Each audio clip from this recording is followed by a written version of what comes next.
So, as said, to reflect the new HLOs, there is going to be changes to the workplace-based assessments. In practice, I don't think this is going to make a great deal of difference in terms of more work, but I think it does enable a really important principle of capturing more information from the trainee and what they're doing. So next slide, please. So as we can see, we will develop the PDP, and you'll be able to see how, as that PDP is executed, that you can see on this summary and dashboard plays the way in which the trainee is progressing through the achievement of those capabilities.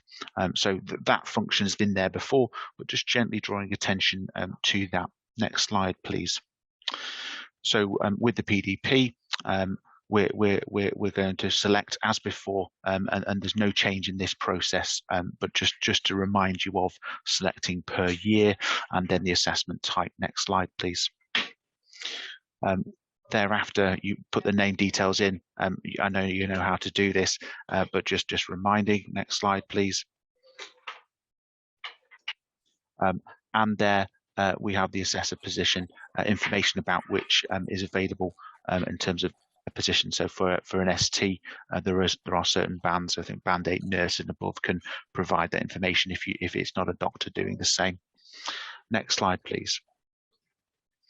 So as said, the clinic settings have been changed just to bring them into what we do on a basis and make them more clear.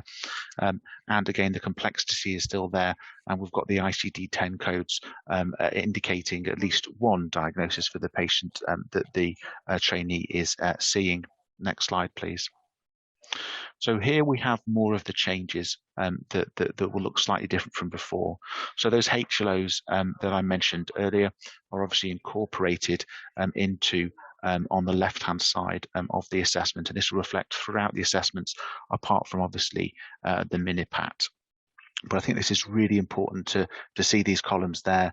Now you can see that they are all compulsory, but obviously at the far right, you can say inapplicable to this trainee, or the assessment, more likely unable to comment for that position, which is, again, depending on what you've agreed in advance, would be the target for the assessment you're undertaking. The other important component to reflect here is these radio buttons, which are being changed a little. So if we look at the middle column where it says working towards expected standard, the wording has been carefully changed, working with our educationalist.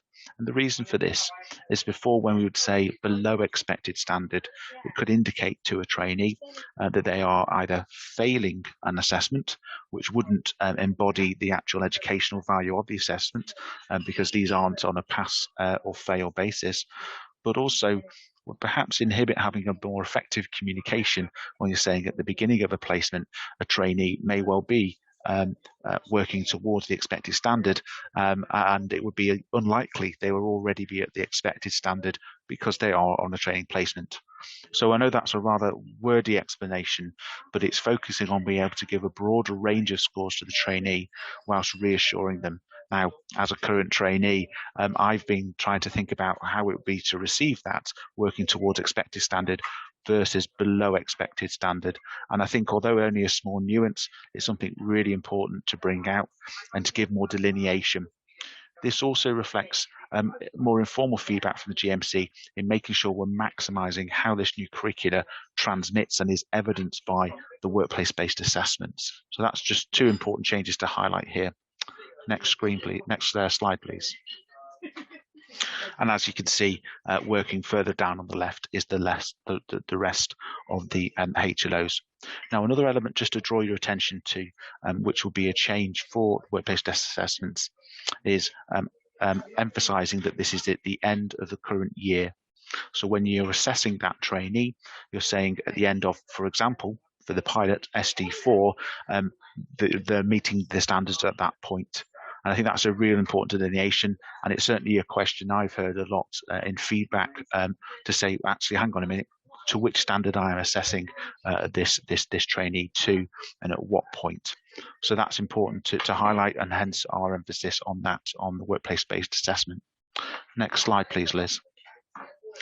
The other changes here are around ensuring that these two elements, anything especially good and areas for development, are mandatory, and really encouraging feedback within that, so the trainee can go away and work on these more. So slight changes to the wording there to elicit more information for the trainee.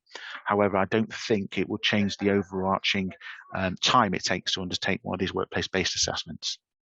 Next slide, please, Liz. And finally, those suggested actions for development, so the trainee can actually be the adult learner and go away and take away what they need to do next. Okay, next slide, please.